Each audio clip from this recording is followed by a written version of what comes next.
everybody. My name is Quan. This is the War Report, where we talk about AEW and NXT and any kind of other wrestling news we want to talk about. Usually Cyrus is the one doing the intro, but Cyrus is on duty out in Miami for Art Basel weekend. I don't actually even know what Art Basel is to this day. But I don't know either. I have no idea. It sounds so exciting though. It sounds exciting. That should sound fly as hell. I mean, to be honest, it might. It's very timely that this is happening on the week of the announcement of for video gamers out there, man. Grand Theft Auto 6 for Fight City. Ooh, yeah. I wonder if they're going to do something in tribute to that. When it drops in 2 years. I want to talk about that. Before we do that, let me introduce our guest, the voice you've heard. We got Chris Mack with us this week. At this point, how would I say? Friend of the show for sure. You're like friend of you. friend of me for sure for damn near 2 decades at this point. Yeah, man. One of my longest internet friend, if not my longest internet friend. How you doing, man? How's everything going? Man, I'm doing good, man. Holiday season's upon us. I'm just trying to get a couple extra checks before Christmas rolls around. Feel me? But hey, man, I'm good, man. I'm just happy to be here, watching a lot of wrestling, watching a lot of dreadful Wizards basketball. But I don't want to hear that. I don't want to hear nothing about Wizards, bro. Look, I've been a Pistons fan for a long time now. Hey man, y'all had y'all shot last week, dog. I've seen some bad teams in my life, some bad Pistons teams. This is by far the worst Pistons team I have ever seen. I'm almost at the brink of giving them up. Shockingly bad. I'm so close bad to giving it up. I never thought I would see the day where I would just give up being a Pistons fan, but they might have pushed me to the edge. We just lost to the Wizards. Not the Wizards, the Grizzlies. Oh God. You know what I mean? Desmond Bain put like 40 on us. I can't keep doing this. Desmond Bain should not be dropping 40 on anybody. But this isn't a basketball podcast. This is a wrestling podcast. But I do want to talk about GTA 6 trailer because initial thoughts, I'm excited, man. I haven't played GTA 5 in a very long time. I bought it. I had it when it, for Xbox One, when I had the Xbox One. I never really got into online too much. Same here. So same here. I haven't really thought about GTA. I think GTA, they still have prominence now due to a lot of mods. The online RP is very popular on like Twitch and stuff, and it's very it's a lot of content creators really rock with it, and it's cool. So just seeing the trailer and just seeing GTA with like modern graphics for real and like how good it looked and the amount of people. A modern Vice City. Yeah, a modern Vice City. You got the American Airlines arenas in there and just like everything. Like, what did you think when you what did you think of when you first seen it? That man, I was blown away. And of course, like what J5 said, they scrapped a lot of Red Dead Redemption 2 content just to work specifically on this game. It's been 10 years since the release of Grand Theft Auto 5, which, I mean, kudos to the team there to still keep that name and that game alive and fresh with a lot of content being pumped in and updating the playlist. So, because I actually played the game again a couple of weeks ago. Actually, I'm still playing it now. Revisiting it, and I didn't even know that they had new radio stations on there, and I'm hearing goddamn JC's dead presidents on there and shit, and I'm like, wow, wait a minute, what the hell happened? And I thought that was pretty good touch, and and they have to keep it alive for another 2 years because we ain't seeing Grand Theft Auto 6 until 25. And it's probably gonna be like holiday season 2025. We're gonna keep oh my god, it's gonna be near the end. But I mean, we could talk about this all day, but I really digress Jones here, man, and we could discuss some other interesting things that are happening in Florida right now, for better or worse. I was like, where are you going with that? But I was like, oh, yeah, that's right. I was like, that's right, Jacksonville. Yeah, man. Other interesting things happen in Florida. Miami Dolphins. Clap it up for the Miami Dolphins. That's what we can talk about before we get there. Let's talk about the Miami Dolphins, baby. Big win over who the hell did they play last on Sunday? I don't even remember. Oh my god. They what they asked though. I know that much. Fucking Washington. Yeah. Oh, I mean, Commanders. that's a good win. That's definitely a good Whoop win for that that. ass. So you know what? If the Pistons can't win, at least I got my Dolphins, man. If one of my teams is doing something. It's just nice. It's nice to be. Cowboys are solid, so I'm like, Yeah, it's they're just not. whatever. They don't look too. They don't look too bad. They don't look too bad. As long as Defense they is have a strong. fine season, I don't care. It's Defense fine. looks strong. Dak looks all right. Dak's looking good, but I just know. I don't see him as a guy. That I just know. I like him, but I don't see him as like the long term guy that can take the Cowboys somewhere. Yeah, but I don't know at this point. I don't know who is like. I don't want to say they're like cursed, but I just feel like they can't get over that hump. It's really unfortunate that they can't. Yeah, maybe this is the year. I don't know. They got a real good defense though. But okay, now let's really get into wrestling. I'm just fucking. let's really let's get in these trenches real quick. This is more up your alley. Because Kushka Okada will be a free agent come the end of January 2024. They're saying this is probably the highest chance he's ever thought about like going to work in America. Man, could you imagine him working for AEW or even Wilder? I think would be WWE. To me, I feel like if he were to come to the state, well, first of all, let me put out, I don't think he's going anywhere. I think he'll stay. No, he's staying, bro. He's staying. But for the fun of it, I can imagine if he did work for AEW, it could be some kind of deal where he could also work Japan. I don't know, something similar to maybe like what Pac does, where he'll come for a couple months and then leave for 6 months. Or Ospreay now, where he can do both. As far as WWE goes, that'd be something. At that point, you could argue that this would be the best roster WWE's ever assembled. Ever. I mean, just bring it in, or at least rival Okada and reportedly, Julia might be coming in soon too. Yeah, Sasha. You're looking at something really special, like something that is just that we'll maybe never rival like imagine. Maybe rival like a 2000 roster where they had like Triple H and Rock and Austin and Angle and everybody was there at the same time, and Jericho and Benoit. Like Shawn Michaels it was just this might be the closest we get to like that, and that's wild to think about in 2023. Just throwing Okada in that. I don't even know what Okada would do. You know what I mean? Like where would you even fit him in? That's the wild part. The roster's so stacked. I don't even know if you would throw Okada in. I guess you would put him in the main event picture, but there's so many guys right now. It's like, wow. Could you imagine just Okada on SmackDown, just like in a promo battle with like Grayson Waller or something? You know what I mean? Like, man.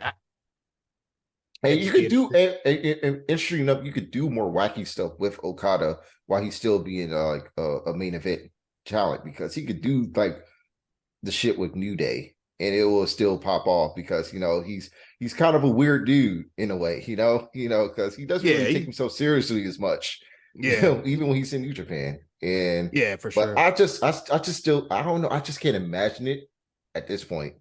I think she's locked in, but at the same time, he's done everything that he could have done in New Japan. Literally everything. Right? He is one of the most decorated and accomplished, wrestlers that they had in the company's history.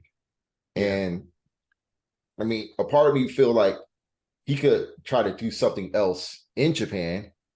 He could jump to another company, but that's very unlikely. Noah would probably be the best option, but I don't know. That feels like he looks like he commands a big bag at this point. Yeah.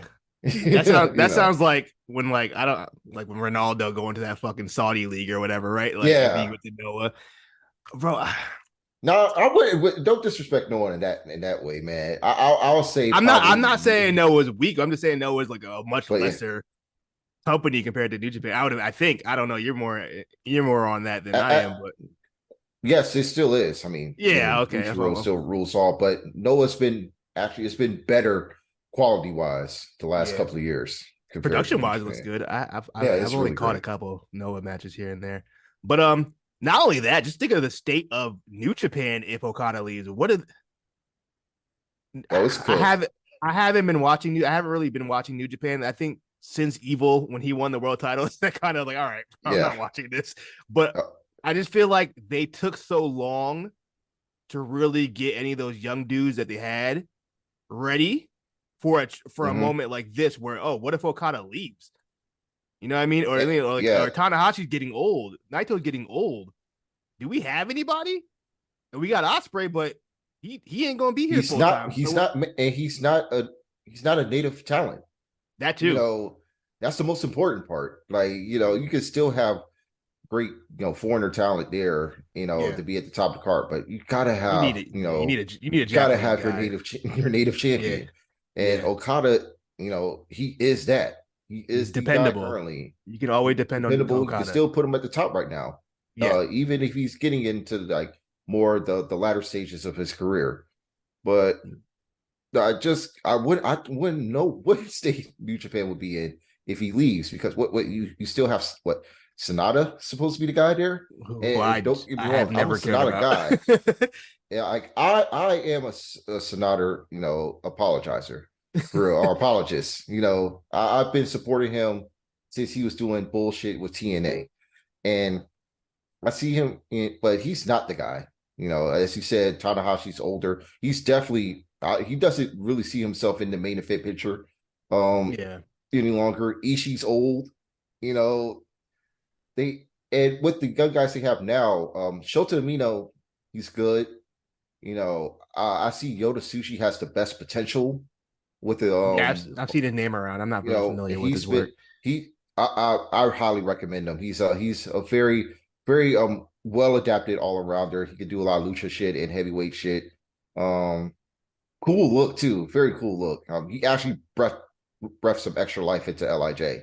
Um, Ren Narita, he's more of a throwback, Yeah. but I don't really see him as like a top guy. And then there's Yumemura, who spent some time in Impact when he was on Excursion. He had a little bit of a comedy gimmick, almost like Tasawa. But he's looking to be, the number 4 guy with those young guys coming in. But as of right now, they ain't ready. None of them are ready for a post Okada, era at this point. So I see Okada staying at least for a couple more years. It could get spooky. How old is Okada? Was he like 35, Let's see. 38? He's definitely in his late 30s. Let me look it up. He is 36. Yeah, 36. He was born in 87. Okay, cool. So he's 36. So yeah, I mean, he's still fairly, I mean, not Yeah. fairly young, but he's young enough where like, He could still last another run there. yeah, for sure. And if he wants to, then I guess if he wants to come to the, to the States after that, after like a little 3 year stint in New Japan Yeah. when it comes to the States in his 40s, kind of, had to go too hard. That'd be interesting. But we'll see. There's a lot of I speculation. know Shinsuke be in his ear though. That's for I sure. know. Shinsuke, look, bro. The weather's straight in Florida. You know what I mean? No taxes. You can just chill, bro. Nothing that crazy like that. He's Um, surfing, man. yeah, surfing. I don't know if Okada surfs, but he can pick it up. You know what I mean? Do whatever Florida shit. He can hit Art Basel. Go fuck with Cyrus at the Sukuban show. Yeah. Um, we'll see. We'll see what happens. A lot of speculation. A lot of speculation with Mercedes Monet as well. We're doing Monet watch again. Yeah, we back at it, man. It never Sean, ends. Sean Ross Sapp, he was speaking earlier. He said this is probably the best chance of Monet signing with WWE at this point, as opposed to AEW. It feels like the indication that Mercedes was going to go to AEW. It seemed like pretty strong, and then over the last few months, I feel like something happened or something didn't happen to the point where it seems like she's leading from what we've heard. It seems like she's leading more toward a WWE return, which would be insane. Just thinking Yeah. back a year ago where we were with this. Um, would you rather her come back to WWE, or would you think maybe it's best she goes to AEW and trying to get that women's division moving? I will give Tony Khan a little bit of credit. I do feel like there has been an effort on his side to get more of the women involved. Not so much. They're still only doing like one match a show and maybe like one segment. I would like to see more matches. But I will say it is we are getting a better variety of women on the show. I've been seeing Abaddon getting time now. Sky Blue, it was a pretty decent match with Storm and Sky Blue too. Yeah, so I mean that's good. I like where they're going. Willow's obviously getting time. I've seen Lady Frost a couple times, been on these shows, so they got girls. You know, we got to invest. But what are you thinking as far as Mercedes goes? She's definitely coming back. She's to where? Come back. To WWE. She's I see her. I mean, at this point, there is room for her, you know, especially like on the SmackDown brand. But as far as being like the top woman, that's definitely going to take some time. You know, she's going to have to kiss the ring, man. They all got to do it. If you come back, you got to kiss that ring. She's going to have to take some falls and do it with a smile on her face.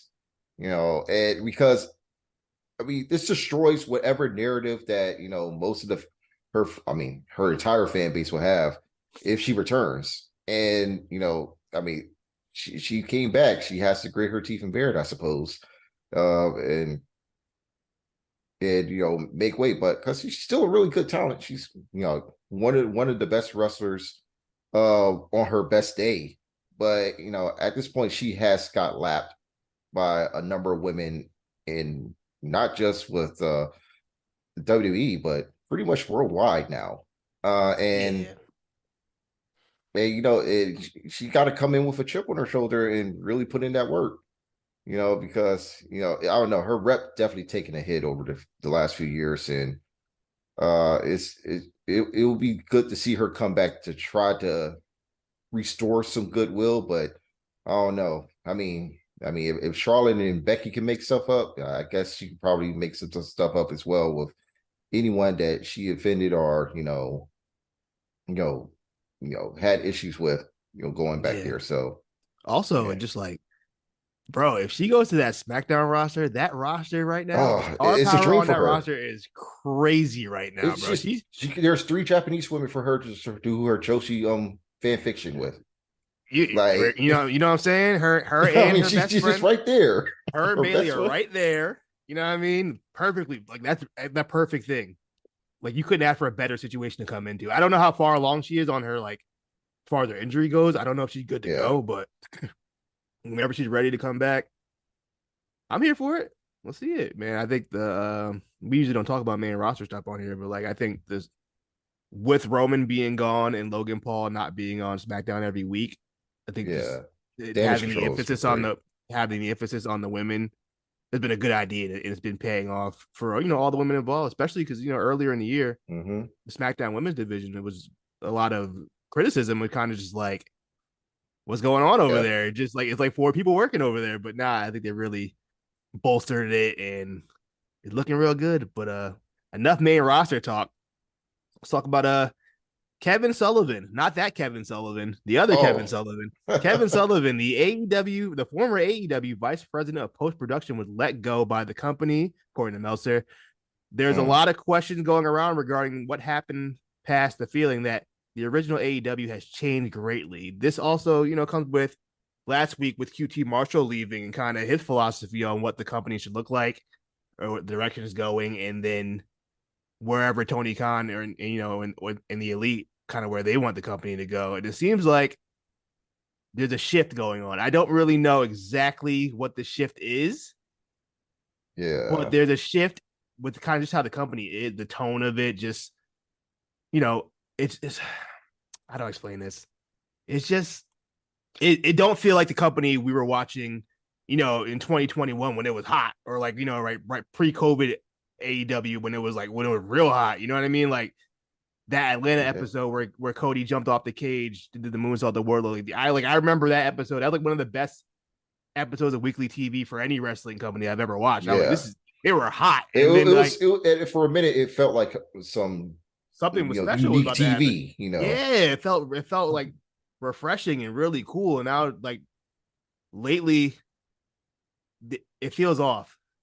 I don't really oh, know exactly what it is, but something just feels off about this company right now. And you know, what have your it's a thoughts have been kind of just like it's a real how 20? disconnect. It's been a Yeah, real disconnect with the audience, the EVPs, Tony Khan, and really just anyone that has a Twitter account or X account that's on that roster. Because at this point, I don't know what is going to be a shoot or a work with these guys. Because watching the episode tonight, following the MJF segment where he got it mysteriously attacked. Did you see this tweet from Kenny Omega? yeah. I saw it in Discord. I didn't really read it. It was like a Power Rangers joke or something like that. Yeah, it was apparently like some Power Rangers sort of scenario with MGF is saying that he was passed out drunk. And I'm trying to see like, what's going on here? Like, is this supposed to be another work shoot fiasco, or is there still some things lingering like between MGF and the Elite due to what's going on backstage, due to the departure of QT Marshall, and even hearing Tully Blanchard going on shoot interviews now, or just interviews in general, talking about how there was there was no one listening to or trying to request any of their advice, or there was true um dichotomy between the philosophies of what pro wrestling should be or what it should represent uh in AEW.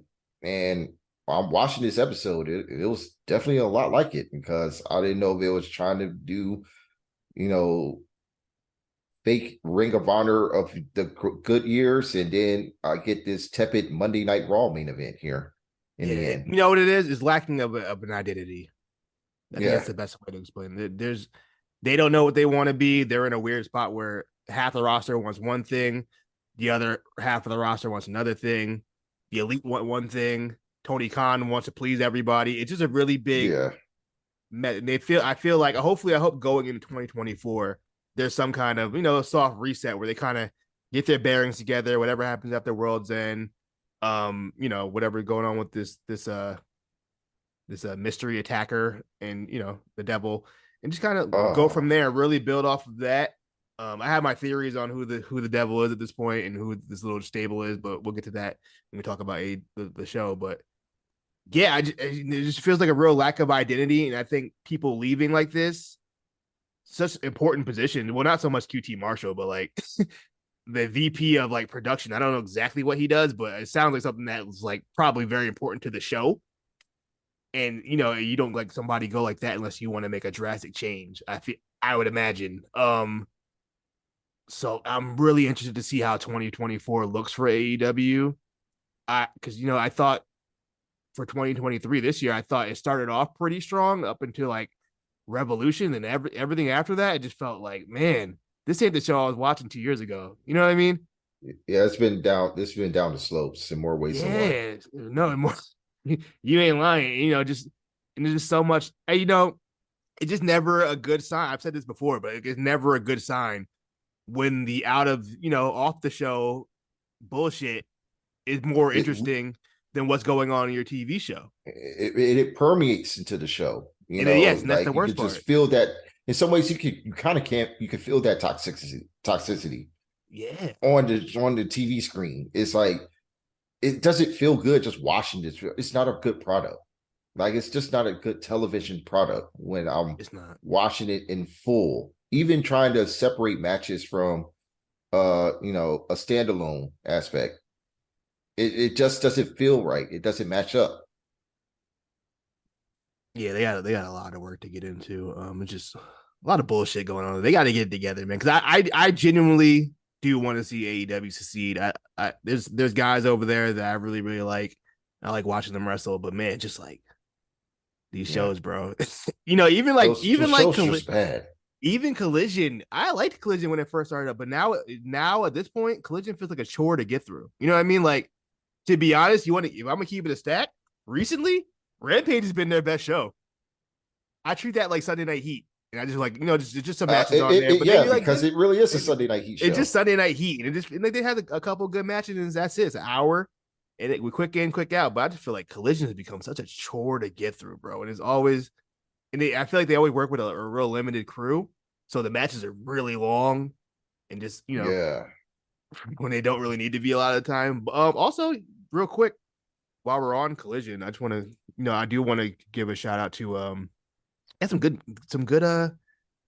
matches. Let me see, what was it? Oh, Danielson, Eddie Kingston, very strong match. You know what? As much shit as I give Eddie Kingston, and I give him a lot of shit, his 2 matches in the Continental Classic were the 2 best matches so far that I've seen by far. Him versus Brian Danielson and him versus Brody King. I thought they were both really good matches, and I got to give credit when it's due sometimes.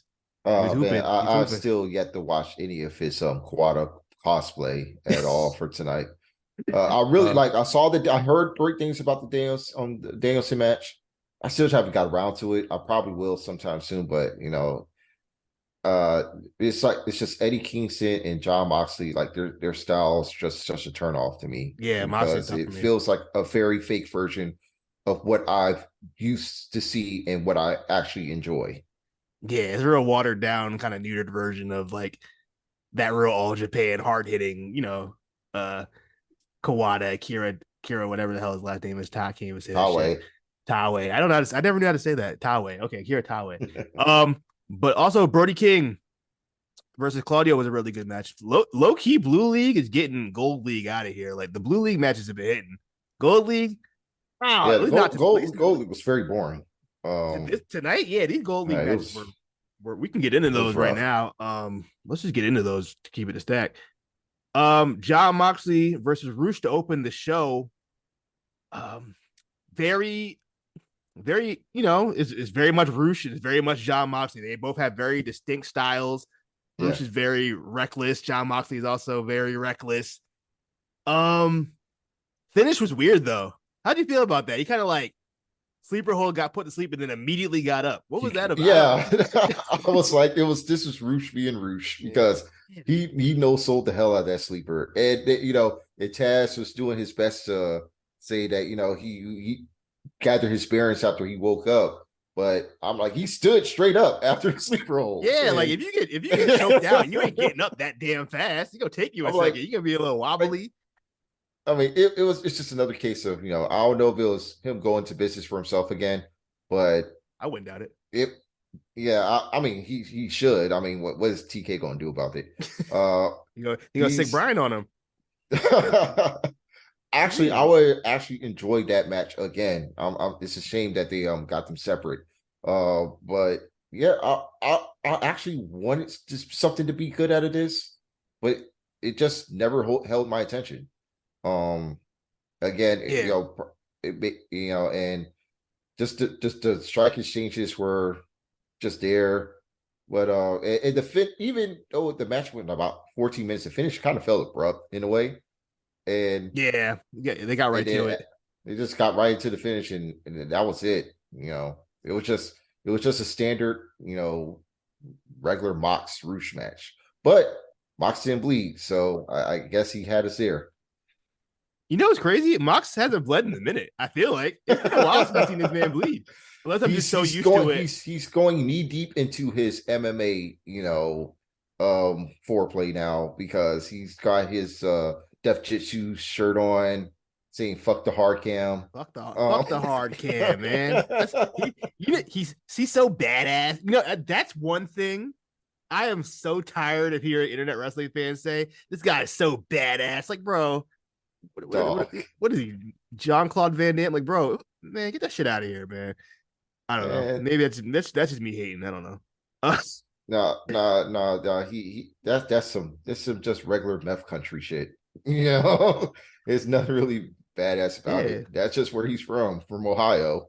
So, this is what I think about though. Watching this tournament and looking at it because I am a fan of round robin tournaments, wrestling tournaments in general. but AEW has did so many variation of tournaments within this calendar year alone. Yeah, I they kind of I I tournamented just out. could I don't have any vested interest of watching any of the matches, no matter how appealing or exciting they may be. But I will say I did enjoy the Swerve Mark Briscoe match. Yeah, But that's the it one I did didn't go a like. little too long though. It went a little too long, but it had an okay finishing stretch. That's the one I wasn't really feeling. I think I liked that the least out of the three, honestly. Um, maybe it caught me at the wrong time where I was just kind of like dozing off. But I just really Mm. I But can't really get into Mark Briscoe matches. I understand. Yeah, You know what I mean? because Jake, Jay Jay was always was the better the solo guy. singles guy. He was the better Yeah, singles wrestler than Mark. But Mark had his moments as well. yeah. But this year overall, like this probably wasn't going to be like a blowaway match, but it was fine nonetheless. I would say like Lethal versus Jay White for a standard professional wrestling match.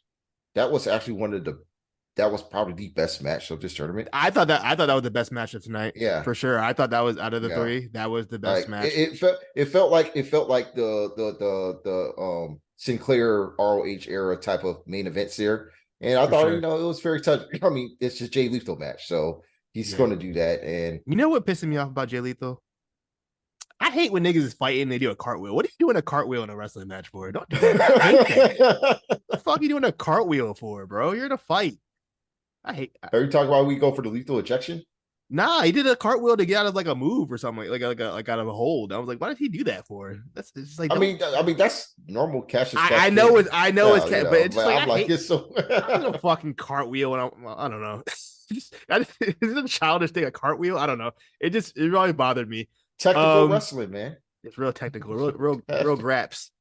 But out of that, we get a promo later on in the show from John Moxley where he's kind of like, well, he didn't even really get to say anything because then Swerve comes in, they get face to face, real nose to nose. And Swerve was like, I'm crazy. I'm willing to do anything. You're willing to do anything. And I'll see you next week in Texas. So we will get John Moxley versus Swerve. It's gonna be a Twitter's wet dream. Like, I know they Oh can't. yeah, oh my god. Yeah, that's what I was like. It's just That's it. They're gonna get so horny for that match. It don't matter how that match is gonna go. Minimum 4-star. yeah, they're going to hope for blood too. So be Oh prepared, yeah, my man. they're definitely doing blood, 100%. You know what the good thing is though? I ain't reviewing it because guess what? We ain't doing no AEW review next week, baby. It's the last episode of the year, so fine by me. What else we got? That's enough tournament talk. I think did I miss anything? I think that was it. No, they did hype up the matches for Collision with Eddie Kingston versus Claudio Castagnoli and Brian Danielson versus Andrade El Idolo. Yeah, So spoilers are out for that because it was recorded on Tuesday. So if y'all want to check that out, well, I guess when you hear this, no, it won't even be out yet. So yeah, spoilers for that are already out. I heard actually I didn't really hear anything about anything as far as the match, how the matches went. I know what happened with Danielson, and people were yeah, concerned about an injury, but it was all angle, so that's fine. I'm not going to it's spoil it Danielson for being anybody. Danielson. At least it's not a fake seizure. That's all. It's not. I Yeah, don't care. I don't care if he's doing angles off of his injury of his eye. That's fine. That's wrestling. But just cool it with the fake seizures and shit. You know what I mean? We don't need all that. Samoa Joe comes out for his tag match with MJF against whoever these devil people are. Oh, before we even get to that, my fault. Hangman and MJF oh have my an exchange god. backstage. I don't know if they were doing this to kind of like plant seeds to imply that Hangman Page may be the devil. It was really kind of out of the blue. These guys haven't really interacted in a long time. So I Yeah, wasn't sure where it was going. Okay. it came out of nowhere It really did come out because of nowhere. I kind of wish it happened in the ring, though. I feel like that would have been a real cool moment, like in the ring. because it You was know what I just too mean? long backstage. Like I Yeah, was like, where they getting at? I feel like they could have had like a real good like crowd again. We could have got a real like, oh, you know what I mean? I like you still get that, but it's different like when you're watching it on a screen as compared to the two guys in the ring, going nose to nose or going at it back and forth. But But the it was thing is, so why would that happen because Heyman Page lost his match, Yeah. at Full Gear. Why is he all immediately confronting the world champion? Like, what is this? I was watching this segment dumbfounded. Yeah, it was all kind of I don't know what they were trying to get off with that, but it leads to our tag match. MJF never makes it because once Samoa Joe does his entrance, the Devils come out, they surround the ring and give him a warning. They don't go in the ring, they just kind of disappear. And then on the screen, we see MJF gets taken out backstage, glass bottle on the floor. So it's implied that he So got hit in the are head they with his glass alluding bottle. that Page attack? I don't know if they're alluding to Paige. I don't know. They didn't show him get attacked. So could that mean maybe he staged it? It could be, it could be a lot of things.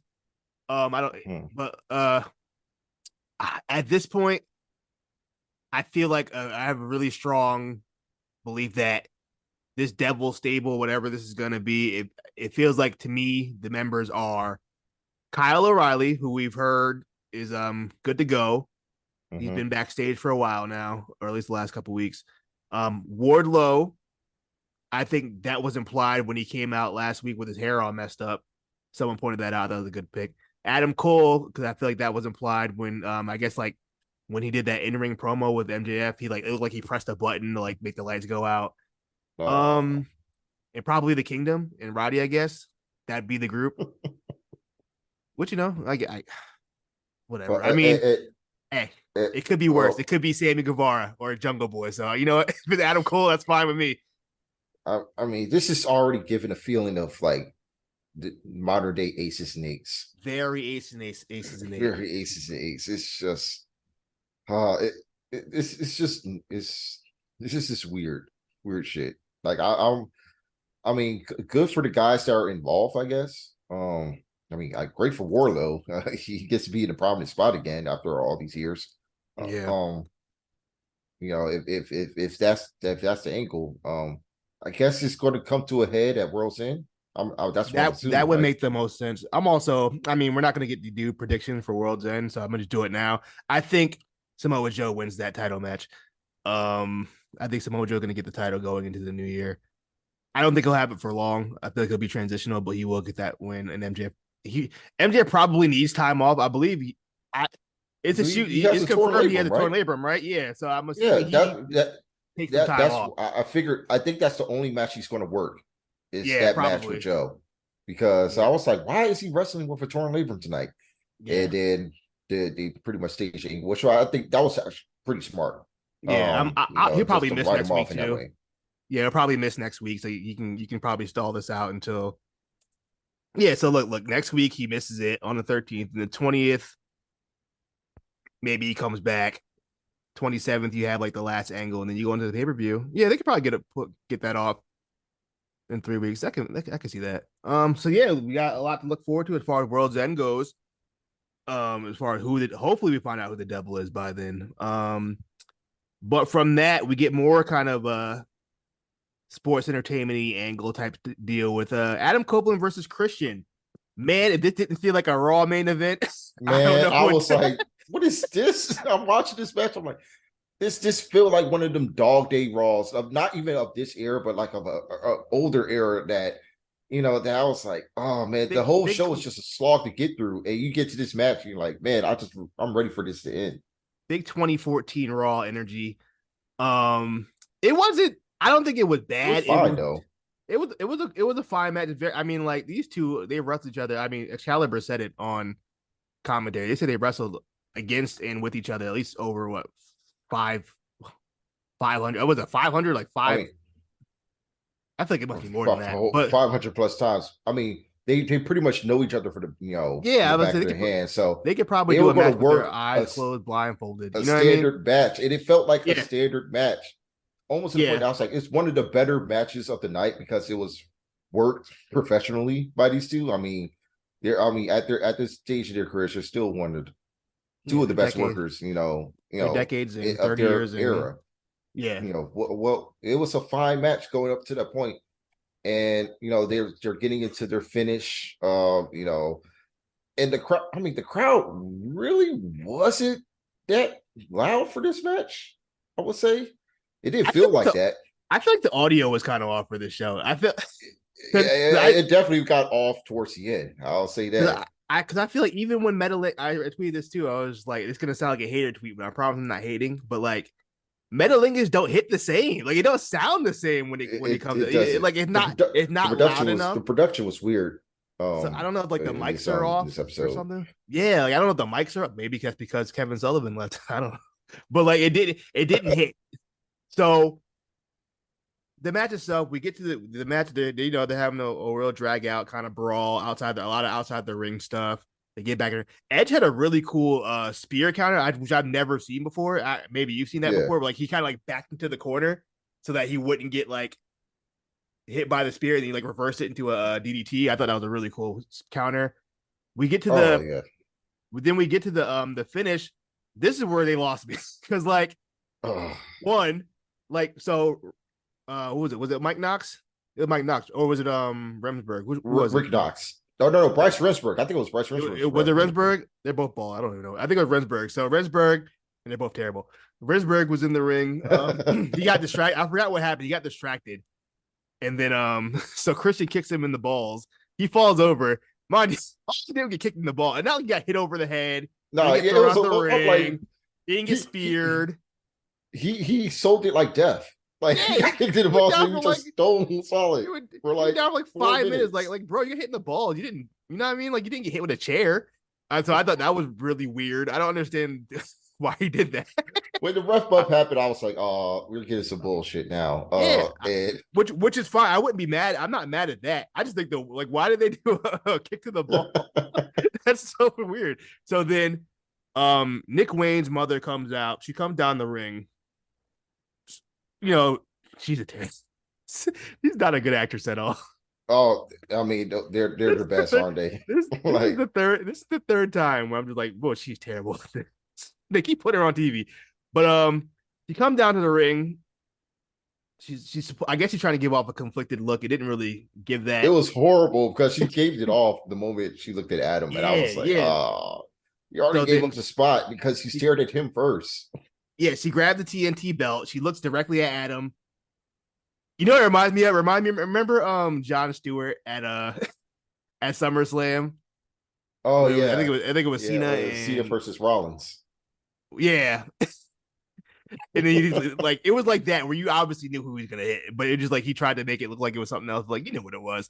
That's how I felt with this woman. Like, okay, she looked directly at Edge and was like, okay, you ready? Like he had to get the key, like, yeah, I'm ready. And then he hits her.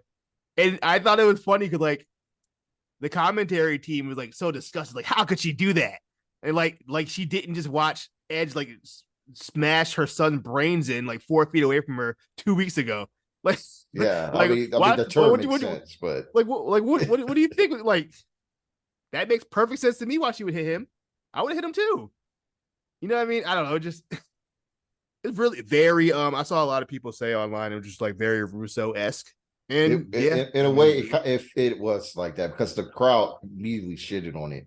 Like, yeah, they're like, it happened. It wasn't like heel heat. It was like, ew, what the hell was that? It was go away heat. Yeah, it was like, what the fuck?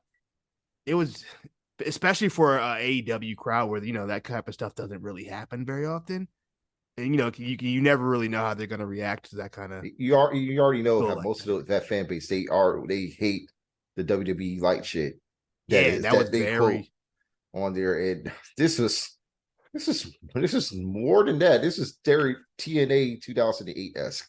Bro, that's like it was pretty. This is so anti. This is what I'm talking about with the identity shit. This is like the beginning of the show. You see Moxley come out with a fuck the Hardcam hoodie, but then you see this at the end of the show where they're doing straight up WWE TNA type shit. You know what I mean? So it's like, what do they want to be? I know wrestling could be variety, but there also has to be some kind of like common. It's gotta be a uniform, feel to it. Yeah, it didn't. That was almost too much off of what they usually do. I think it kind of threw the fans off, and it threw me off. I just say, I can't say I'm a casual viewer because I've literally watched every episode of AEW anything. So, like, yeah, I can't even call myself a casual viewer, but like, as someone who's not like super duper invested in like the AEW, I guess is the best way to explain it, even though I am, I guess. But like, Yeah, I don't know. Just it threw me off. Yeah, we can get to the. We only have one real quick hit that happened on this show, and that's Tony Storm versus Sky Blue. Fine match. I don't really have much to say. I thought, what's my man's name from Turner Classic Music? Ben. I don't know how to say his last name. Ben something. Bill Markowitz, Yeah, I think is his name. something like that. Something Ben like that. something. But he works for Turner Classic Movies, and he did the intro for Tony Storm. I thought that was pretty cool. That's a cool little thing. It was nice. Nice touch. I do like Tony Storm's gimmick. I am concerned that the gimmick is like kind of overpowering. Like it's almost too big. It's almost a Rhea Ripley problem where it kind of like the gimmick might be too over to the point where like none of the other women are really. It's like it's become the Tony Storm show when it's time for the women. You know what I mean? Like yeah. None of the other women like matter. Same kind of on Raw where like the Raw women is like it's the Rhea Ripley show and these other girls are kind of there. Becky's kind of separate. I just wonder how long it's going to sustain. You know, yeah. That's the one thing when I see like gimmicks like hers and with the Acclaim and any other act that got over pretty organically when they decide to do their own thing, and I feel like this gimmick for right now, the timeless, Tony, it could be a career maker for her. It could. And I hope it really, it gets proper staying power because she finally found something that, that honestly, yeah, it's going to really sustain her run in professional wrestling, because there's always a chance, there's probably an opportunity that, this could be her door back, if in the next few years, if she decided to go back to WWE, or she could take this to Impact, you know what I mean? Because I feel like when I see this gimmick, I'm like, this shit could have been on WWE, and I know for a fact that the fans that are enjoying it now would have shit on them because this is something for sure. Bruce Pritchard would be like, Bruce Pritchard would take one look at her and be like, hey, you know that you look like Marilyn Monroe, and then boom, there you go. They would have hated it. How dare you? She worked in Stardom, and now look what you got her doing. She was wrestling Maya. What's her name? She was wrestling against Mao Iwatani and you wrestling with all them girls. Shirai back then. Now you got her doing. Yeah, they would have shit on, especially like that during that time. WWE, what was that, like 2016, 2017 ish? Yeah, they would have. They would have got her out of there. Oh man, but it's actually one of the bright spots of the show. I would say so for myself. And the match with Sky Blue was pretty decent. I mean. The crowd was invested in a way, it's a nice cool little finishing stretch, but I thought it was just decent. It was fine, but it was inoffensive, and it was smooth work from the ladies. Yeah. But what the fuck's going on with the Mariah May thing? Because she was there, and then apparently she wasn't after Tony won. I don't even know. I don't really care, to be honest with you. I don't even know what's her purpose. Like, is she going to wrestle? It seemed like she's going to wrestle soon. It seemed implied that you're gonna they're dragging this out. Why I don't really know. But we'll see. I'm gonna let that play out. I'm gonna see what's going on. I believe they're basing it off some old movie that I've never seen before. Somewhere it's like a fan stalking some actress. I forgot what the movie's called, but someone will correct me, I'm sure. But yeah. We'll see. After the match, Riho comes out. We haven't seen Riho in God, I don't even know the last time we saw Riho. Man, I'll post it in the chat that she gained 1.5 pound of muscle in her return. Because I was like, she looked cut, but she doesn't look bigger. Nah, not much bigger. But yeah, it was good. It was good to see her. I'm more concerned, I feel like they're really doing Hikaru Shida dirty, bro. Like she got cheated out of the belt and has like been nowhere near Tony Storm since then. Like she's been on TV. No rematch, no immediate rematch, no nothing. I can see if she lost clean, but she lost in like the most bullshit way possible. And then get Eddie kind of come up with no immediate. They just bring it in Rio. They bring the next Japanese girl up. If it's really a cycle between Emi Sakura and Hikaru Shida in Rio. This is my thing Like though. that's it. It's the same damn three over and over. This is my thing though. I could see if Hikaru Shida hadn't been on TV since then, but she's been on TV since then. That's what's bothering me. She had another match, and she didn't mention match. or thinking of Tony Storm ever again. Come on, There wasn't a mention on commentary, not nothing. It's just like it didn't even happen. I don't know. If I was Hikaru Shida, remember when she put those tweets out a while ago where they were like, "Hey, I don't know what the fuck going on over here. They trying to play me." Man. And she then went back home for a bit. She went back it. home for a bit. Dude, like they booking me. I ain't even in the country. I don't know what's going on. But there was something. I feel like that kind of got swept under the rug, and like that was back during the era where like AEW could do no wrong. Still, they were still on everybody's good graces. So everybody was like, whatever. But I feel like we should probably revisit that. I think she should get out of there personally. I would love to see her. I mean, she should come. She should go back to Japan for a bit and but she do just a couple of shows there for the time. I feel like did she just move out here? I feel like she just moved out there. So man, I don't know why she chose to move back. That bag might have been nice. Back's probably good. Back's probably good though. She also might have been offered, something, and then maybe didn't get it. It's like, oh yeah, we'll give you the belt back, and then kind of, they gave it to her, but hey, I know that Natty's Dungeon looking for some extra t-shirts, so feel me, gotta feel me. But yeah, that's AEW, man. Very wrestling heavy match. They did have angles, they're very controversial. I guess both of them to a degree.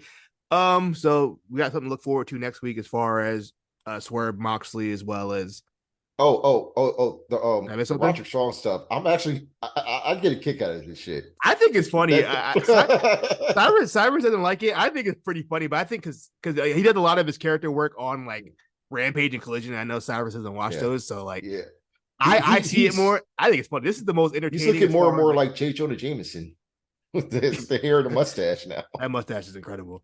I'm cool. I'm fucking with it. At first, I wasn't sure, but now I'm in. I'm like, yeah, I'm cool with this. I wish he would wrestle more though. He's only wrestled like maybe twice in the last like 3 months. He did not wrestle at all. He's living a life. I think he's wrestling next week. If I'm not mistaken. He is wrestling next week, I believe. He's wrestling. Oh, who the hell is he wrestling? He's wrestling. Hangman. Yeah, wrestling Hangman. That should be as much as I think Hangman's a lame. He'll get a good match. You'll get a good match out of him. You'll get a good match out of him, especially Roddy. And people who don't know, Roddy, that's one of my goats. So I gotta show love. That's one of my guys since high school. Now let's get into NXT. This episode of NXT, a lot of stuff happened. We got a lot of stuff in these 2 hours. What is really interesting with NXT? Out of all these shows, I feel like SmackDown, we get like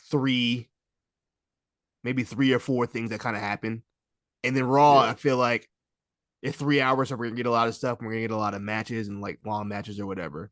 But NXT, somehow they fit like 20 things in these 2-hour shows. I don't know how they keep doing this. And then like none of it feels like it's rushed. None of it feels like I don't understand how they do this so well compared to all the other shows. It's I don't know. They perfected the Crash Course formula. Bro, they are so good at this.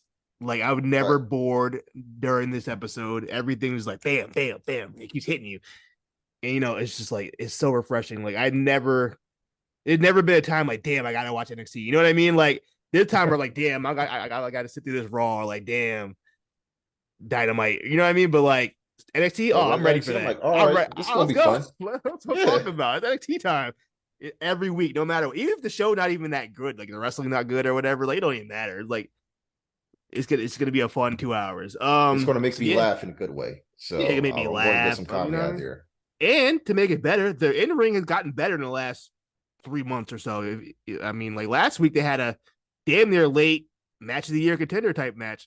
I feel like it didn't get talked about enough. Honestly, that 5-way was fantastic. It felt like some black and gold NXT for real, like a takeover kind of mid-card takeover match. Yeah. But that match was great. Yeah, so we start off with the women's Iron Survivor qualifier. The match is mostly kind of between Roxanne and Kiana James, who have been beefing. Well, first they were beefing they finished off the show last night, fighting in the parking lot, the dreaded parking lot. Then there's footage of them fighting at training. earlier in the they're day. scrapping, man. They're scrapping their training. They've been fighting back. They've been fighting for weeks. So we get to the match. They kind of go at it. They both take each other out with a table bump off the kind of the barricade through the table. So they're both out, which ends up giving Fallon Henley the win. Which not mad at that. I'm not mad at Fallon Henley getting in this match. Time to show out. Let's see what she can do. The Shining Wizard was wicked. Towards yeah, the end. No, that looked good. That looked good. All the women were going hard in that match. I thought I was really thoroughly entertained watching that. Yeah, so. I think I'm really interested to see what Fallon Henley does. Because what it is with Fallon Henley too. I feel like the crowd really wants to get into her too. I think the crowd really fucks with her. They really support her, man. Yeah, they really support her. It reminds me kind of like I feel the same way about Maxine. Like she comes off very likable. Like it's hard not to hard to not want to see her win. So I'm really interested to see if she shows out. If she has a breakout. We can get to I'm going to get to the Iron Qualifier now. I mean, I'm sorry, the Women's Summit segment now, since we got, all 5 women are in the ring. We have Tiffany, Lash, Fallon, Blair Davenport, and I'm missing. Who's the person? Oh, gosh, Kalani. The other girl? Kalani Jordan. We get all 5 of them in the ring. And I will say one thing about NXT. I almost tweeted this, but I didn't want it to come off like sounding sexist or whatever. Yeah. Because the way I would try to word it, every time they do these segments where all the women are in the ring talking, it never goes well. It's always bad. It's. I mean, both. It's always bad. I'll give them this. Both women's and men's one were not their best at all. That from last night, as far as I like the men's one was quick though. We got right to it. It was quick though, but this they were trying to. Oh, what are we doing? But this one was rough. This one was very rough here. This was rough. But I did like some of Lash's one-liners. They were pretty funny. Calling Kalani a rook was a good touch. But it was just because then Byron didn't help at all. It sounded like a fucking dork. per usual. So that's on brand. Also, I just think Tiffany at the end, that accent, she was fighting so hard she must have stayed home for like the week or something like that, like the last 2 weeks, and that accent came back real strong. I don't know if she went family in Minnesota. I told you they should have dropped that Valley Girl thing initially, when she made her return. I think they could slowly get out of it, but she had a strong Minnesota. What did she say at the end? I forgot what she said, and I was like, damn, that's the most Minnesota sounding sentence I've ever heard in my life. I forgot what she said. I was like, damn, bro. That's what you really sound like. I used to have this manager on one of my old early jobs when I was younger. Yeah. This man, he's lived in Connecticut for decades, right? But he's from Texas and he has a really, really strong accent. Even though he's been in Connecticut for years.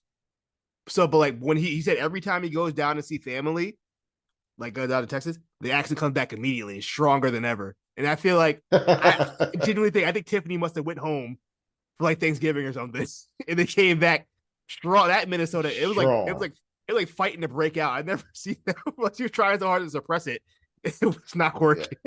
They're gonna have to dish that Valley Girl thing soon. I think it'll slowly go away. Just let that accent come out like Kofi Kingston did. Yeah, you gotta let that shit go. Speaking of letting go, it's more sad than anything. Wesley comes out on a crutch. Didn't look good. He cuts a promo basically saying he hurt his back. He's out. In tears. Very passionate promo. He's out. I believe Vic Joseph said from 8 to 12 months. Could be longer. I mean, a back injury. That's real rough to get through. That was brutal, man. So it looks like the Dom comes out. It's like, well, that's tough. That's tough breaks, kid. And then Rey Mysterio pops on the screen like, hey, look, this ain't over. So it's gonna be Dragon Lee versus Dom Mysterio at Deadline, which we're going off the last match they had on Raw a couple months ago. It should be and I mean it's not the worst. We're going to get a good match. Yeah, I could have sworn we've seen this exact same scenario before. Probably. I mean, with Ray in the corner and everything. And this kind of messes up the Santos factor. I mean, because he supposedly kicked Ray out and now you're going to have him in the corner of Dragon Lee for the NXT show.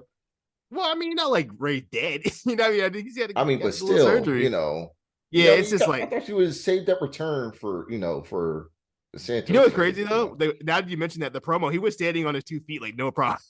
He Yeah, had, see? he had no crutches on. He was just sitting. That's, Now that you mentioned that, I didn't even think about that. He damn sure was that standing was up, really my no only problem. problem with this segment here. It was like, what?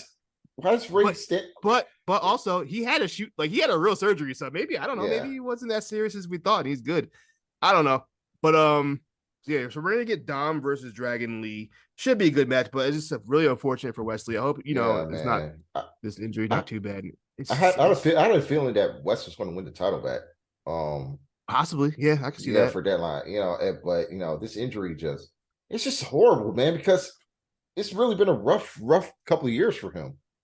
And Mm-hmm. and he fought his way to establish himself as a solo talent. Bro, look, if you would have asked me in June who the wrestler of the year is, I would have honestly said I would have gave Wesley Hmm. mention. I'm like, yeah, I would. If someone said Wesley to me, I would have been like, yeah, no, I can see It that. would have been He was Wesley, having a and hell of a year, and then he took that time off. I don't know, whatever for whatever reason, personal reasons, or disgruntled or whatever it was. He took a couple months off, so that kind of really hurt his momentum. And then to come back finally after all the time, and then just get injured with a real severe injury, it's just like, damn, that really sucks, man. It's just like there's one bad break after another for this guy. I'm just rough, happy at man, least he got that first 6 months out where he got to really, he was killing shit, bro. That to really little, establish himself. yeah, that North American title run he had was fire, man. And I feel like it's not getting talked about because like wrestling such a what have you, not even wrestling, just entertainment in general, such a what have you done for me lately type of deal. Where like, that old saying, like the worst thing for a wrestler is like time off. It Yeah. really was for Wesley. Like, damn, that time off, niggas really forgot what he did this year. Like, it was special. But Mm. man, get well soon, Wes. Man, it sucks, man. I hate seeing that. You can really tell it's the pain. I don't know if he was acting or not, but that you can just tell like the pain he Uh, was in. Just like, damn, that yeah. sucks, bro. Where we at? Men's Iron Survivor qualifier. Who do we have in this one? We had Eddie Thorpe, we had Joe Coffey, Carmelo Hayes, and Tyler Bate. I guess we can get into the Carmelo trick saga. Yeah, Versus this Kevin. is really this match is more storyline than anything. Yeah, Yeah, this apparently, I think it was a couple of more NXT anonymous videos that dropped yeah, that it looked like that Mello and Lexus King were in in cahoots. cahoots, They were in cahoots. in trying to bring down Trick. And and Trick kept pressing Mello backstage throughout the show. He really did this or not. So much so that, yes, Carmelo Hayes, he decided to talk to what is Ava's role now? I don't know Because what Ava's role. I was gonna bring that up. What is he like? is she Is she? assistant to Shawn Michaels now? Yeah, I don't know. Oh, It's like, very strange. I don't know what that's about.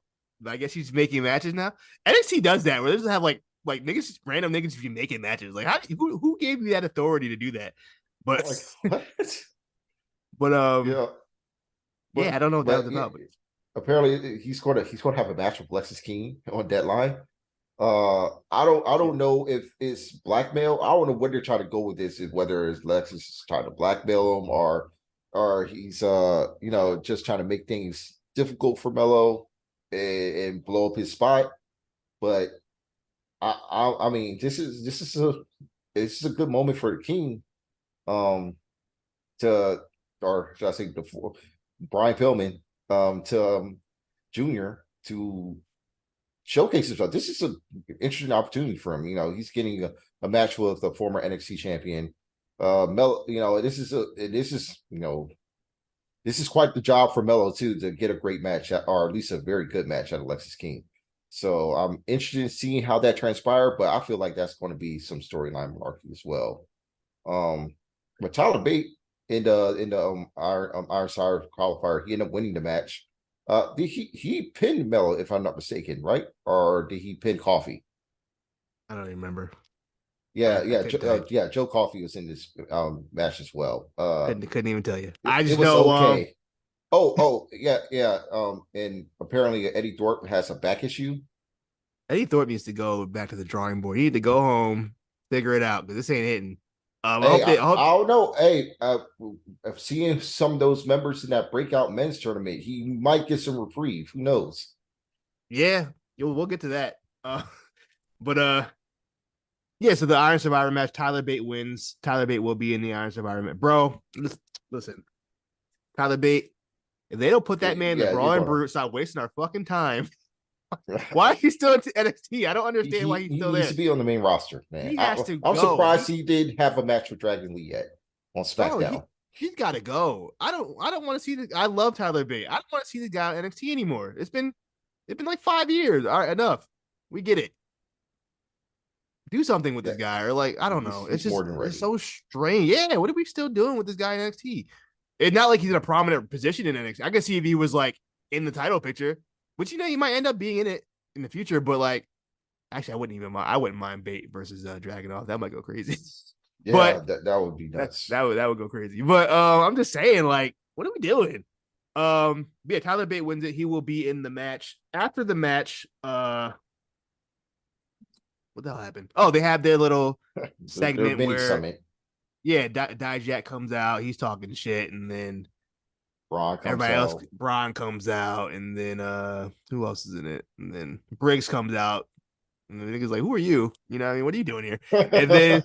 And then after all that, Trick Williams comes out very upset. He's like, "Hey, look, I ain't here for the bullshit. We get active." They just start fighting, and you know what? Yeah. Love it. Yeah, man. Um, Nothing but horses in that match too, yeah, man. nothing but big boys. I'm here for it. And the And then strong Tyler boy. Bate. And then Tyler Bate. So I can see Tyler Bate taking some crazy, probably gonna take some crazy bump. I'll tell you one thing. If Dijak, I don't want to see Dijak doing no damn backflips. I know that Dijak be pissing me off. I like Dijak, but he be pissing me off. They could be doing back, bro. You are not. This is not PWG, dog. I don't need to see you do a I, backflip. I really hope him and Braun don't try to do no crazy flipping shit in this They will. match. They're going. They're jumping off that cage. Someone's jumping off the fucking cage. I already know it. Let's see what else is going on. Yada yada yada. Oh, Dragunov and Corbin segment. I'm not feeling this feud. This is weird. Like Baron Corbin, okay, I know he comes back to NXT. He's the OG now. Yeah. So in some aspects, he's going to look down on a lot of the NXT roster. But for him to like have absolutely no fear with Iha Dragunov up until the end, it didn't the bear hug thing that that was just strange. It did. I don't know, yeah, I'm not really big on the build here. And I just can't take Corbin seriously in this role because I know he could go right back to the main roster and be treated like a goof. So, Yeah. you know, Also, just I do like have good okay. hopes for this match. I think it's going to be good. Yeah, I think it'll be good. Um, I have no faith. I have all the faith in the world. Dragunov will never have a bad match as long as yeah. like at this point, it's foolproof. At least for me, I can't think of any situation where he'd have a bad match. This is my thing. I feel like it's unfortunate. Even like in NXT, you can't. Once you win that world championship, you have to just go through this dreaded fucking Baron Corbin feud. Like it's impossible not to get involved in the fucking Baron Corbin feud when you win a world title. Um, I see what they're going for. It's very reminiscent of kind of like that family man versus not a family guy. Like I'm a rich, even well, except it's not even that because Baron Corbin also talks about his family, at least his wife. So I was gonna say I wanted to compare it to like a Steamboat Flair type of situation where it was kind of the two dynamic of those two guys were like Steamboat with the family friendly, I'm on doing this for my family type shit, and Flair was like I'm about this for the money and the hose. You feel me? But like in this situation, and it's like I don't know, it didn't hit. I guess it's just Baron Corbin not as dynamic as a talker as a Ric Flair would be, and Oh, I also want to obviously know. Does he have like a private investigator, like knowing Iha's whole family matters and stuff? Because like, how did he know this information? he Like, hit up how he NXT knows about his Anonymous. family? How he knows about his son? He knew about You know, NXT Anonymous. He hit him up. He's like, hey, look,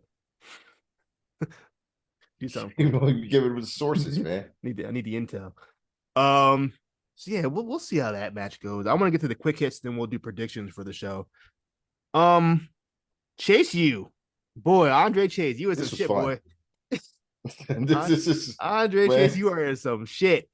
Andre Chase is basically like he fessed up and said, "Hey, look, bro, I was wilding. You know what I mean? I was taking money I shouldn't have been taking. I'm broke. Yeah, he was gambling. I ain't got it, and I'm gonna make sure All we your get that money scholarships back. gone too. Yeah, anybody who knew, your shit done. Pack it up. So yeah, it looks like he's gonna try to make amends. Also during the segment, Tia Hale is crushing on, I forgot what's my man's name, Riley Osborne, I believe his Riley name is. Osborne. They debuted him as a Chase U student. Yeah, so that's interesting. We'll see where that goes. Yeah, man. It's a good way to bring him in. we say already establishing him. we say this every week, but like I keep thinking, where is the Chase U shit going? And every week they keep surprising you with something new. Twists and turns. I don't know how every week. I don't know how much longer it's going to last. It keeps going. I've been saying that for about 2 years now, and it keeps going. So I don't know. But yeah, I think it's really interesting, kind of where they're going with that. Like I said, I don't even know what to predict because it's just going to be another thing with Chase U. As always, I haven't been tired of it. So that's all I asked for. You know what I mean? It's been fun. This has been a fun ride this whole Andre time. Chase he's excellent, man. He's always been excellent though. So yeah, I mean, ever since we watched him as a bravado brother, he's been thoroughly entertaining. I just don't know how much further he could go because I mean I feel like this has a lot of juice on the main roster too, but man, who knows?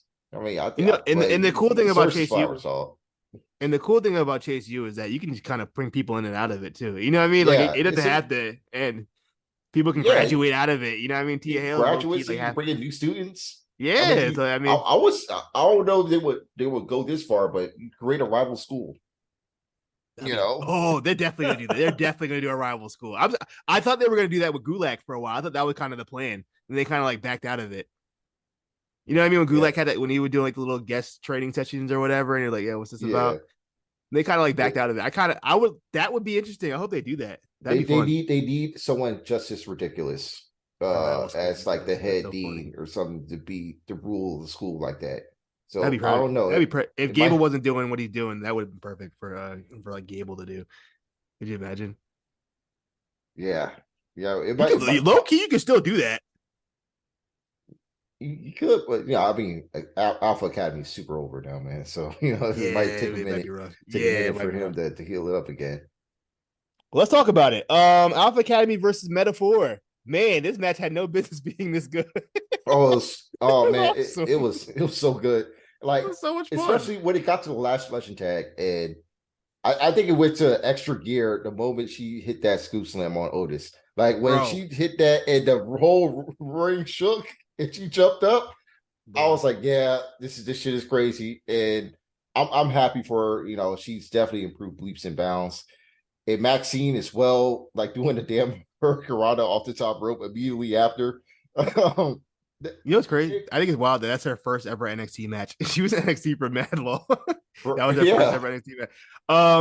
Yeah, I think for someone, as far as I know, as far as my spreadsheet goes, I don't know if she's been working house shows, but Maxine, this is only her 5th match on TV at least. So I think, I mean, she's figuring it out. I'm very. Let's see. Has she been working house shows? I'm going to check and see if she worked at house shows because. But man, I think everything's going great. I just think her face, sometimes she's almost like smiling too much. Like, yo, you got to like lock in. It's almost like you got to get in character and really like, get a little bit more aggressive. But I thought as far as just, basic she's only worked TV. Yeah. So I think TV, just 5 matches. That's like, amazing. That's impressive for what she's been doing. I would say, just the fact, even like knowing your spots and like knowing where to be and like what to do, that's tough in his own. I couldn't do that. You know what I mean? So like, I think it's really awesome to see her progress like this. I think it's a testament to how great Chad Gable was as a teacher, in character and in real life, I would imagine. To really get her to a position where she's even comfortable to do a spot where she fucking jumped off of who was Otis's shoulders. to the Yeah. outside. That's a big jump. That that's a big jump to be taken in your fifth Yeah, match. man. She's taking mad risk, and You got to be she looks fearless for great shit like doing that. it. Yeah, that's so. I really do hope to see her work more on Raw and even on the road in live events, like tag with Ivy now, so they can both get reps together. Yeah, I would like that. The Lash Legend Scoop Slam was incredible. That was a like Otis ain't no, you know what I mean? Like Yeah, that was awesome. Otis is a big boy. And it wasn't like a quick like she held him for like a She second held too her for before she like at slammed least it. 2 seconds. Yeah, she held him up for a second. I'm like, damn, okay. Yeah, really impressive. I think someone said she like broke some of like Bianca's records as far as like weightlifting goes in the PC. I know Bianca had like almost all them shits. I think she might have Oh surpassed snap! Bianca. She's incredibly strong. Um, Yeah, as you can see, like, I don't think I can lift that Otis like that and hold it. I don't think so. You know what I mean? So like, that was super impressive. I, Yeah, just I, a really fun match, man. I thought everybody played their part well. Chase U I mean, I'm sorry, not Chase U. Alpha Academy insanely over in yeah. NXT. I'm really liking their run, right now. NXT gives them something to do. Yeah, While they're not taking L's on Raw. yeah, right. I think it's like Otis's like fourth win of the year. He lost like everything.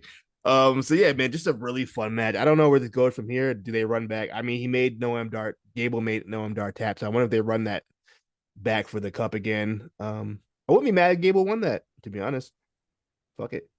And Uh, either that or the North American title if Dominic's going to keep it a little longer. that'd be cool. Wouldn't be mad at that either. And you can defend it on Raw or whatever. Mhm. Let's see. Lola Vice versus Tatum Paxley. No, I had really not much to say about this match. I thought it was very by the numbers, and Lola Vice won. Do you have thoughts Tatum's on going this? crazy now. Yeah, crazy girl gimmick. Yeah, They got to do something with her, man. Yeah, I know you hate. Yeah, I know you hate the crazy chick gimmick. I So, hate the crazy girl gimmick. I don't think it's the gimmick I hate more than the crazy girl gimmick. So, cool. I mean, kudos to her finding herself on TV again. So, Yeah. Nathan Frazier and Axiom get into a little argument backstage. Well, a friendly argument, and then they like, let's just have a wrestling match because whatever. And then they go out there and then they do a couple flips, and then the women come out and start fighting again. Blair Davenport looks like she's about to get away from the fight, and then Nikita Lyons music hits, and Nikita Lyon returned. Well, she kind of returned last week in the crowd, but then she like officially returned this week and gave Blair Davenport a nice little spin kick, and she that shit back, looked like it really hit her in the face, man. bro. Yo, Blair sold that crazy.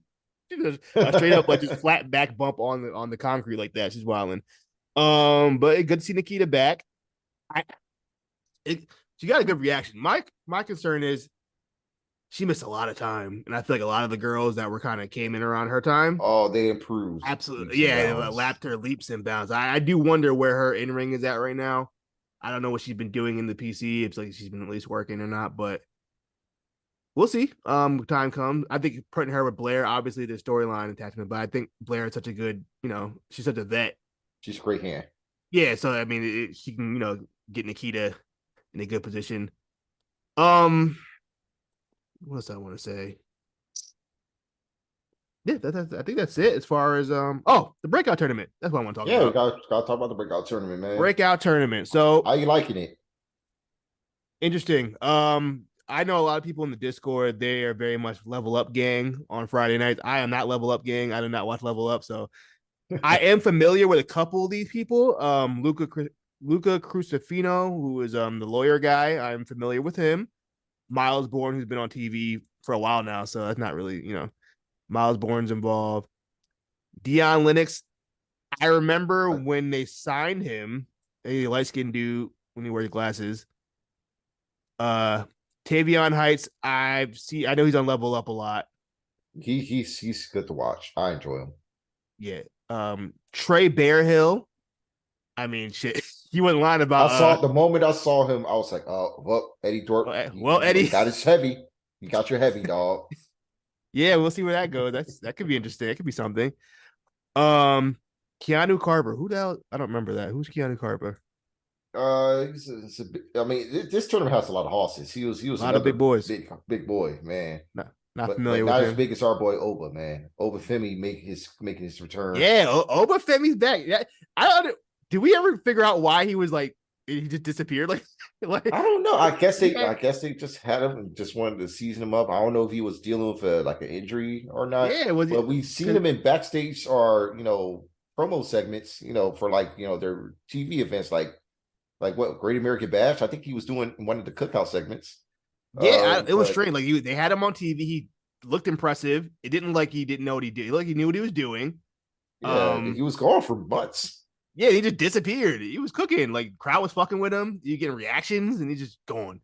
Um, But so it's I good to think see. he's It's ready good to see him now. back. I think he seems like to be a favorite to win this, at least in my I eyes. mean, so far his promo work is going to be entertaining for me. So Yeah, accent strong. the And accent is in the strong. last member, Riley Osborne, who we kind of spoke on earlier. I guess he's a part of Chase U. Not familiar with his in ring Not, work. I don't. I think the Chase U segment kind of gave it away too. He's going to be a favorite in this tournament. That's a possibility. Absolutely. I believe it starts next week. Does it start next week?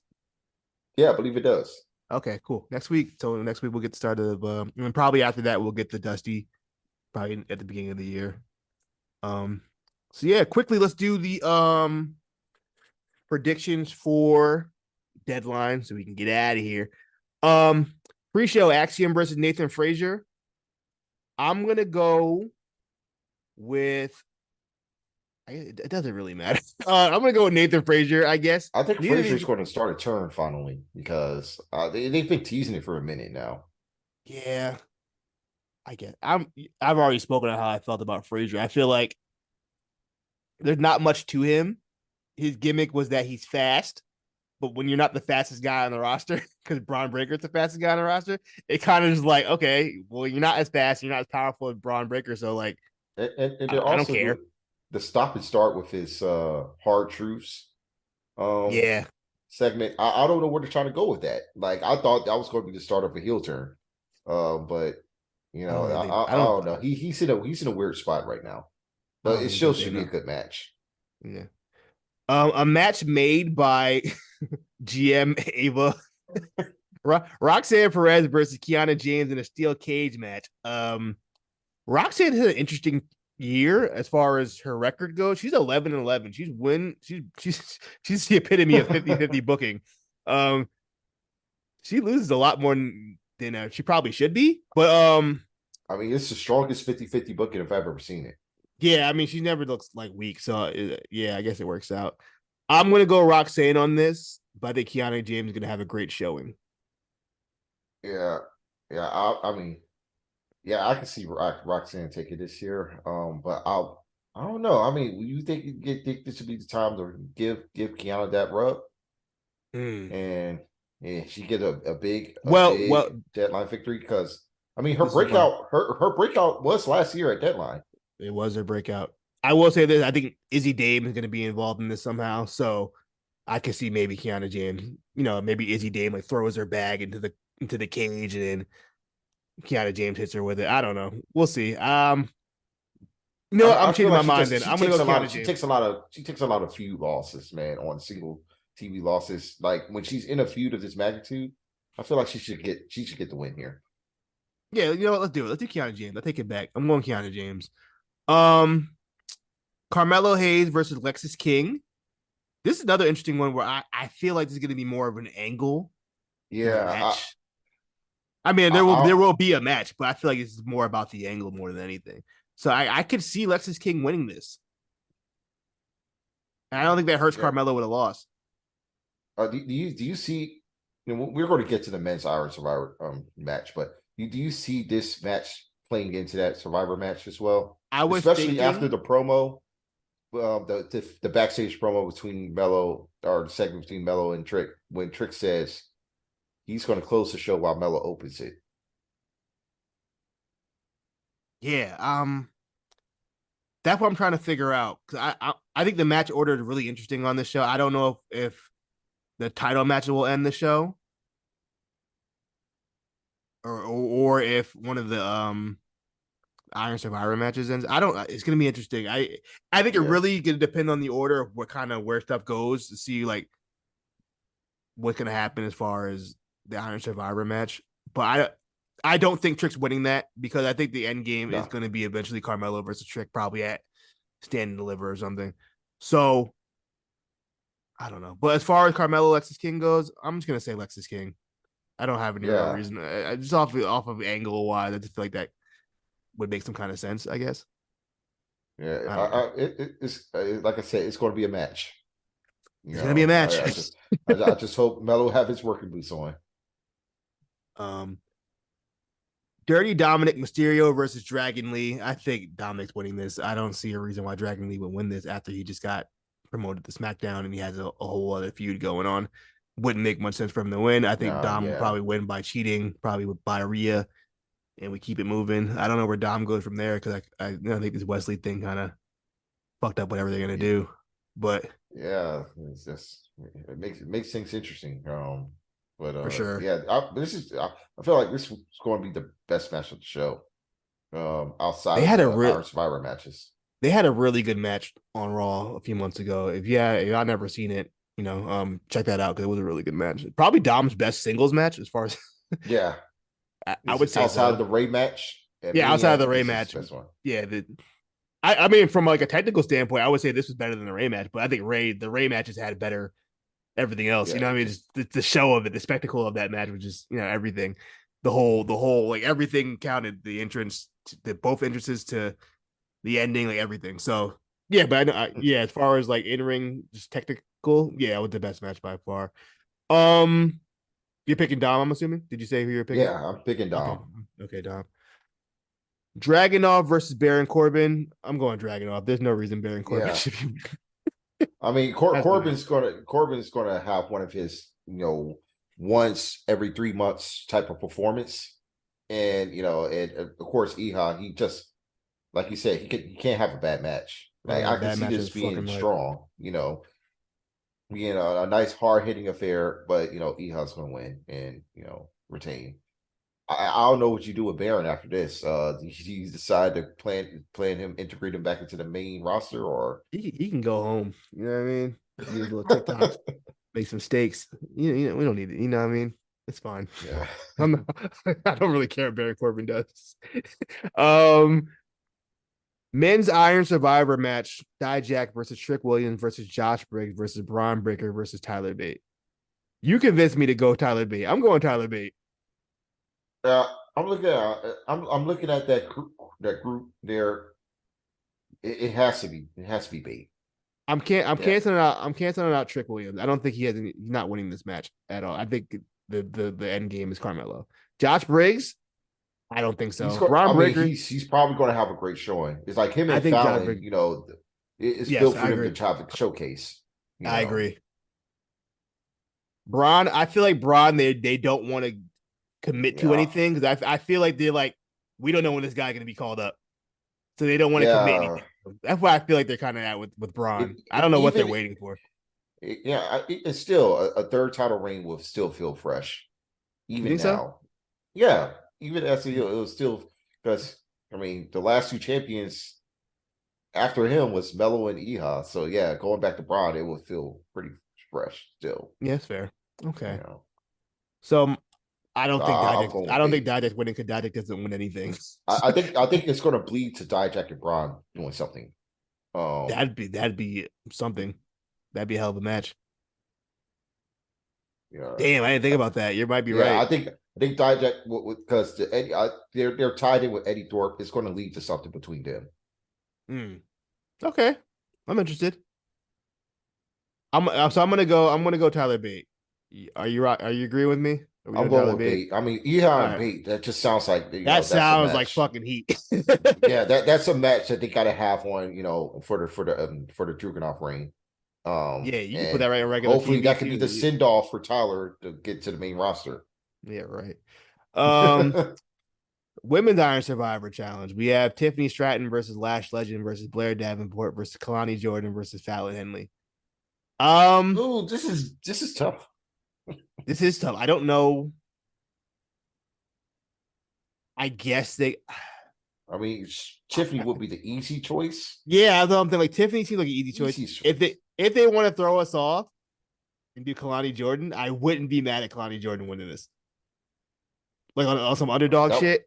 On some underdog shit, I can see like Kalani like squeaking out at the end. I have a feeling if she gets an opportunity for the title. Yeah, I don't think like it could be on just a regular episode of NXT. Like it doesn't have to be like what they did with Roxanne. It was like the next week they put it in the title match. Like if they had that, it also pushes her feud with I mean, what probably should be her long-term generational rivalry with Lola Vice. Because she has her opportunity. Kalani gets an opportunity outside of the breakout tournament and probably a faster route to the title. It might push their story along. That's interesting. Yeah, you might be right on that one. But Lash gonna cook. I think Lash is gonna. This is.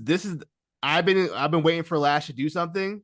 This is her chance to do something. So she gotta prove something to me tonight. I mean, I'm sorry, on the Saturday night. That's the match, man. That's the match where she gotta do it. If she don't do it, then I don't think she'll ever do it. To be honest. Yeah, but I mean, but we have definitely some positive moments in that 6-person tag. So yeah, she looked good out there. She has to take that momentum and go forward with it. I know Fallon's going to look good. Yeah, she's been hitting Tanner bed hard too. That's the NXT special. That's what you know. That's what you know. That's what you know. The push coming. Push coming. When you get that tan. Also, there's rumors of Cora Jade coming back. So that's seems almost damn near confirmed that she will be back. So she might be involved in this somehow. So we'll see. I'm gonna go Tiffany. I'm gonna go to safe choice and just say Tiffany. To be honest. Yeah. I mean, it's a safe choice. It's a very safe choice. I'm being pussy. I ain't gonna lie. I'm going Tiffany. But I mean, I feel like it's just 25-minute time. It's going to be a dramatic final. So one of these matches is going to have that, screw job final last second. The last second, ditch it. I think this could be the one where Tiffany steals it from Kalani and actually elevate Kalani and for a program with her. Yeah, you can do that too. I feel like have they had a match? I feel like they've had a match already. Have they? Am I bugging? Probably when Kalani was freshly starting. Yeah. But now, now she's a little more settled in, starting to get established more. I mean, you could get something long term out of that. For sure. Well, it looks like it's gonna be Tiffany Fallon for a while, if anything. But we'll see what happens. That's Deadline predictions. This is the War Report. This is the last regular episode of the War Report for the year. Next week, me and Cyrus will review Deadline, and then y'all will know if I went or not. I'm still contemplating if I want to go. I don't know if I want to drive to Bridgeport or not. But we'll do our end of the year superlatives. We'll give out our awards, and then that'll be it. You won't hear from us until I believe January 3rd. So we will, when we come back from our winter break, we will review World's End. And we will discuss if anything major happens in these next 2 weeks, which I doubt it. It's going to be pretty much a down time. Dang, man, that's January 3rd. That's the day before Wrestle Kingdom. I know Cyrus probably will want to watch that though. I usually watch Wrestle Kingdom. I'll probably watch it. Did I watch last year? I believe I watched last year. No, I didn't. I watched half of Kenny versus Ospreay. It was a great half of a match. I just never got to finish that. But it was I totally understand why I got the 5. I'm not even gonna, you know what I mean? Like that match is great. I get it. But yeah, so we'll be back January 3rd. Well, we're gonna have one more episode next week, and then after that, we'll be back January 3rd, talk World's End. And another year of the War Report. First of all, I want to say thank you, Chris, for coming in and doing this with me. No to problem, end the year man. off. This was this has been great. You can always I can always call on you. You can always call on me. I'm gonna help you out. You can help each other out. Man, I just looking forward. Go ahead, man. Go ahead. I don't want to do a shameless plug, man. Get your shit off, bro. Go ahead. Yes, also co-host of No Words Bar podcast with my man Mo Green. We just be shooting the shit. We'll be talking pro wrestling as well. Maybe just the big stories that happen throughout the week, or we'll review a big show here or there. But it's mainly just shooting shit on hip hop, basketball, some sport, some more football, sports, anything that just comes to our head, we'll just talk about it. But yeah, man, we a bi-weekly show. We record on Wednesday, so we drop it every Thursday or Friday, depending on the schedule. But yeah, we just just have two guys just having fun, man. Enjoying our day. Or also with the Family Podcast Network as well. Yeah, that's who can also reach out to us. We're on pretty much every streaming platform that you will listen to. We also have a Twitter account and Instagram account, NW Bard and NW Podcast. Yeah, that's it, man. I'm trying to get my shit out there, bro. I'm trying to get like you guys. Right? I feel you on that. Also be on the lookout for end of the year content. We got some stuff coming up on YouTube. We did our end of the year countdown. I believe everybody recorded their part, so it should be coming soon. I don't know exact date. Also merch. Obviously, check out for the merch. All the links will be in the bio. Y'all know the drill by now. Check out A Show. Check out whatever Chris is working on. Check out No Words Barred. All that stuff, man. I appreciate everybody who listened this year with us. I appreciate all the feedback that you're giving us. On Twitter or wherever. Also, side note, I'm going after next week. I'm going the comeback spot count. I'm going dark. I don't want to talk about wrestling. I don't want to see wrestling after next week. This is it. This is it for me. But once again, thank you guys. Thank you, Chris, for coming in. We'll see you next week with the end of the year awards, man. And you guys have a great holiday season.